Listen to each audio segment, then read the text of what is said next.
I feel like I finally understand what it means to be seen. Ever since moving to LA, I feel like I've been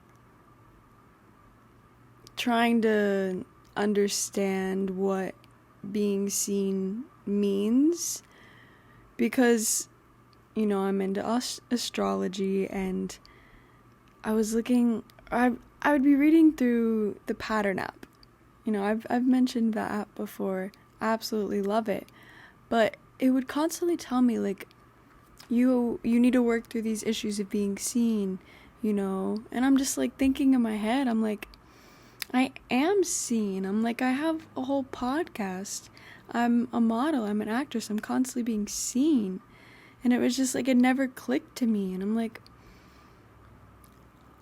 what issues do I have around it? And then, I've had more conversations, and it was about vulnerability and just, like, really opening up. And then just this week on Tuesday, I met up for coffee with this girl. We have a mutual friend, and we've been connected for probably, like, the last month or two. And our schedules just never aligned, and so we never got to meet up. But we finally made it happen on Tuesday. And we sat there and talked for like 3 hours. Almost 4, I feel like. And it was just such a beautiful conversation. And it was just so naturally flowing. And we were both just talking and sharing about our lives and listening to each other. And she was asking me about my podcast and just, like, my journey with it, because she also wants to start a podcast. And I was just sharing so much, and, like, literally so much. I told her my whole story of why I started the podcast, how I started the podcast, what I use, what I do. And she was asking for all of this, so I was giving it to her. And just in the midst of me, like, finishing my whole tangent of my podcast journey, something just clicked in my mind of, like, that's what it means to be seen. Not feeling bad for oversharing, allowing yourself to share. And I wasn't oversharing, I was just simply answering her question, and it's something I'm passionate about, so I had a lot to say. Understanding that it's not oversharing, especially whenever it's something you're passionate about. And just allowing yourself to have free flow in a conversation, and not trying to cater your responses or your answers or the way you converse based on others and how they may perceive it. Allowing yourself to be seen is not controlling the narrative. It's letting go of that control and just simply showing up as yourself. Being so authentic, and how others perceive that, how others take your words, how others feel about it, is simply not your responsibility. And it finally clicked. That's what it means to be seen. That is what the world has been trying to get me to realize. It's not about being physically seen. I mean, that's a big part of it, of course. Putting yourself out there, showing up, presenting yourself. But there's a much deeper level to it. Being seen spiritually, on a soul level. That's being seen. Because, we can all put on a pretty face. We can all put on a fake smile and go out there in the world and show up and really cater and control how people perceive us and the energy that we give off. And that there's a time and a place for that, for sure. Especially in entertainment. It's so much better, and I'm realizing this because I'm just now understanding, like, what it means to just be you. You can put on that pretty face. You can present yourself nicely, and then just show up and be yourself authentically with no limitations. And the only limitations are in your mind, limiting how much you say, limiting your excitement, limiting your emotions. And I'm speaking on happy, excited emotions. If you're angry, definitely limit that, because you don't need to be overly exerting your aggression, especially in public. So having control around that, but just showing up as you and allowing yourself to just be in that free flow state. Like kids do. We're all just big kids here. And so we have to literally retrain our brains to be okay with that. And not everyone has to do that, because a lot of us had the pleasure of having a good childhood and good role models, and not feeling like you had to be a people pleaser, and you had good boundaries. Some people grow up that way, and so this isn't really a problem for them. And I can't really speak on that because that's not how I grew up. So I'm just making the assumption that it wouldn't be much of a problem, if any, for them. We all have our own problems, but for those of us that did struggle with boundaries or didn't have good role models around really showing up as your true, authentic, vulnerable self, it can be kind of a problem. And so retraining your mind and your body to be okay with that, feel comfortable with that, it's so important. And it's so beautiful, and it changes so many things. Like, this week has been so fucking incredible in so many ways. Just the experiences I've been having, the conversations I've been having, the run-ins. Like, my energy is so magnetic right now, and I can just feel it. And just like in the way people are reaching out to me and the way things are happening, and it's just so good. And I've been really working on being clear with my boundaries and really showing up for myself. And let me tell you, doing this 40-day prosperity plan has been super impactful in my life, because regardless of what the plan is, it's just simply having that intention of coming back to myself, my mind, my visions, and my source within every single night, and going to bed in that, or waking up in the morning with that, and just really bringing myself back to that energy every single day. And it's becoming easier every single day, and it's taking up more of my mind throughout my entire day, every single day. And so I'm noticing the energy change, I'm noticing the shifts, and I love it. I really love it. And whether you choose to do this specific plan, I highly recommend just doing something super intentional with yourself. And if you're already in that routine, that's amazing. But if it's something that you want, set 30 days or more and just give yourself a task to do every single night before bed. And don't make excuses. Like, just because I'm doing this doesn't mean I'm doing it at the same time every night. Like, I've been coming home at 2 a.m. and I still go, do my night routine, wash up my face, and then I come back. I read my statement of the day, I meditate, and then I journal. Regardless of what time it is, it's just simply the fact that I'm doing it before I go to sleep. And that's the habit, that's the discipline in it, and it makes such a big difference.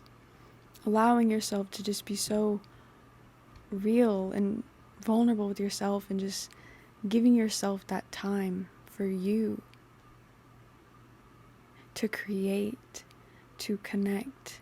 I have been loving myself so much, like loving on myself, being so consistent. And whenever you clear things out of your life, that's usually what tends to happen, at least from my experiences.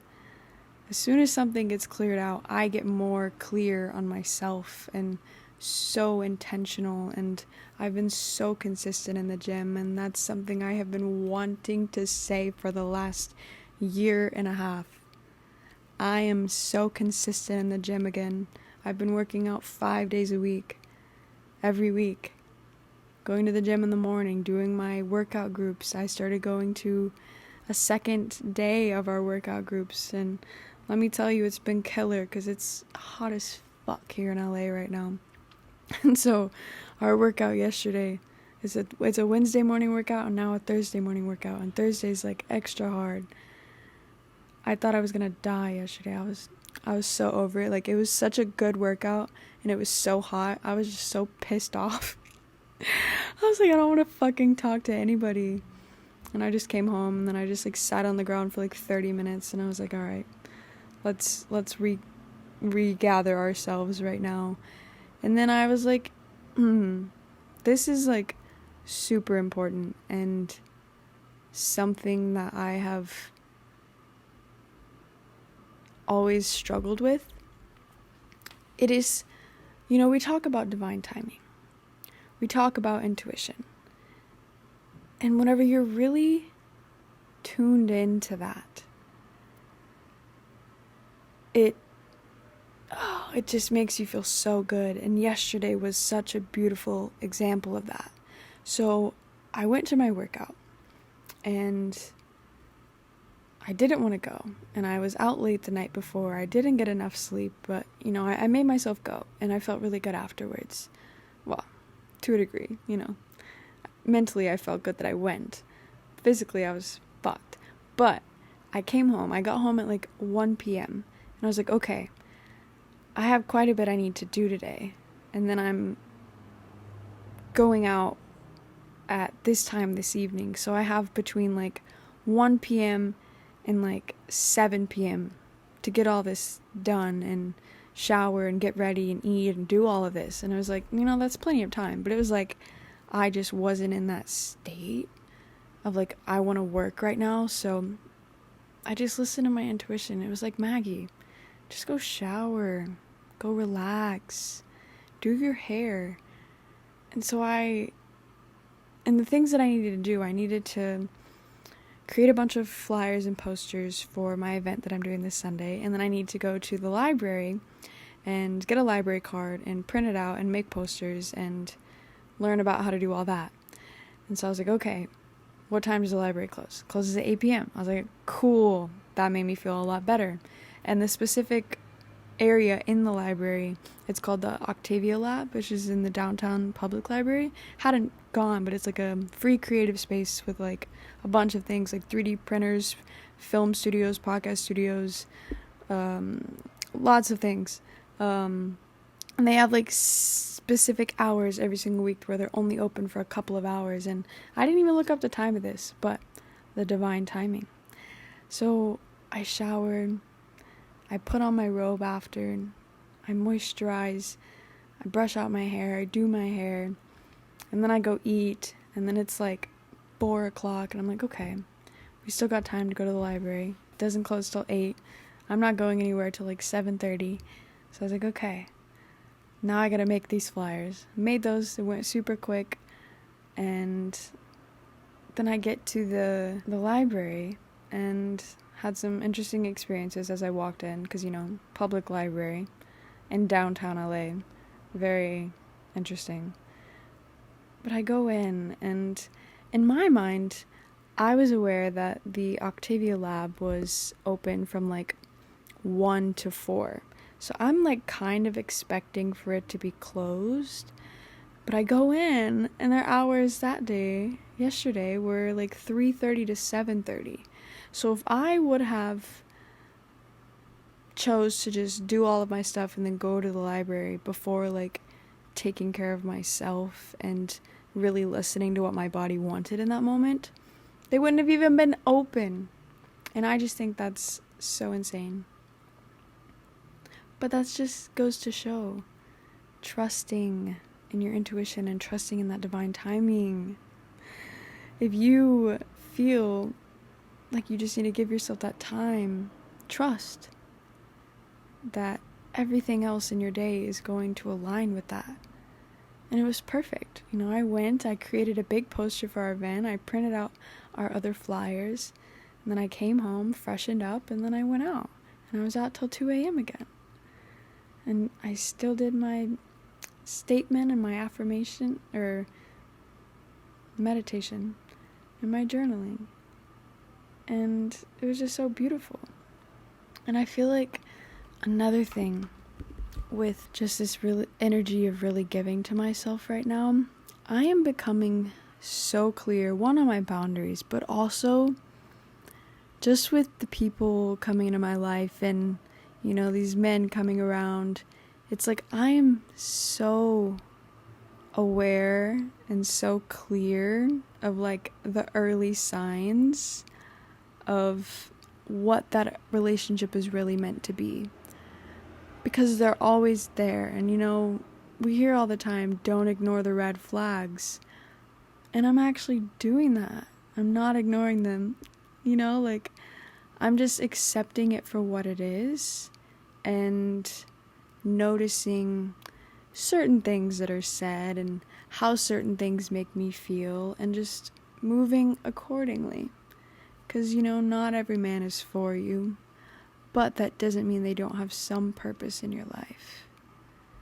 You know, some are just meant to be friends, some are meant to teach you things, some are meant to be that relationship, or a short term or a long term. You never really know until you're in it. It felt really good to just be observant of that and just make that observation and accept it. Just simply accept it, like Maggie. Because most of the time, I'll notice it. And I'll just be like, maybe not. You know, maybe it's not like that. Maybe I'm just overthinking it. Maybe they're not showing me exactly who they are. They're always showing you exactly who they are. And everything they say. And the choices they make. Believe people. Believe what people are showing you. Not just what they're saying. Believe what they're showing you. And it's like, you know, it's interesting.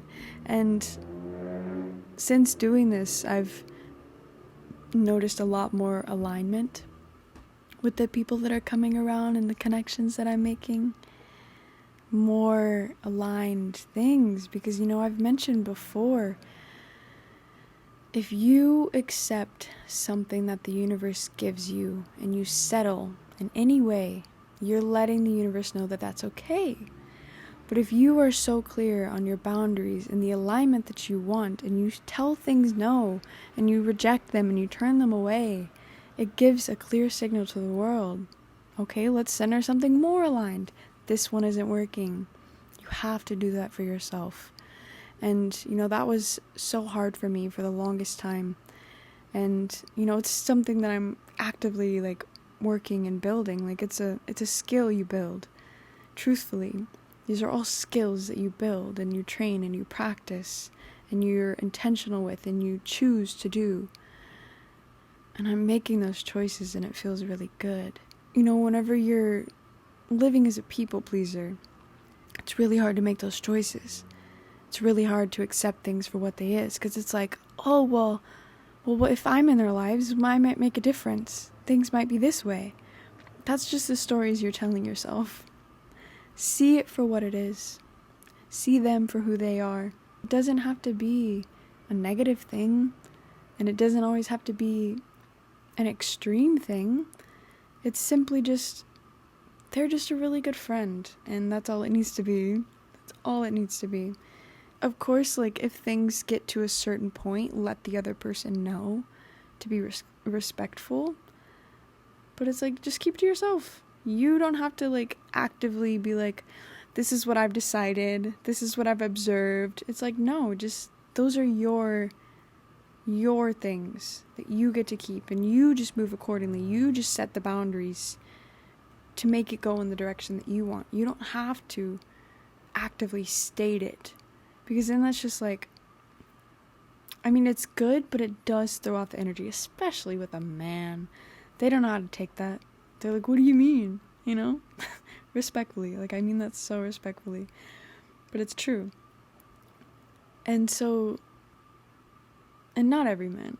You know, let me clear that up. Not every man. But the ones who just don't get it.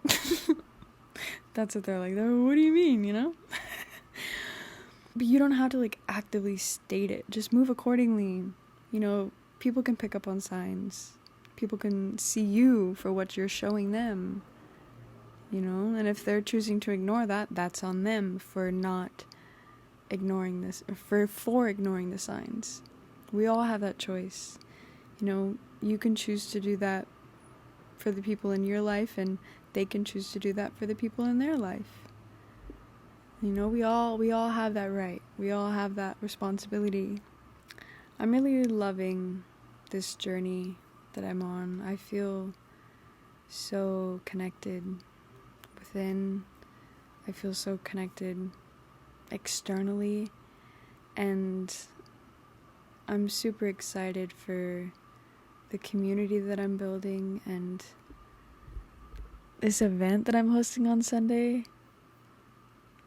It's gonna be such a magical time, and I know it's gonna flourish into something so beautiful, and I'm excited to see where it goes and just how all of it plays out. Like, aren't we just so excited for our lives?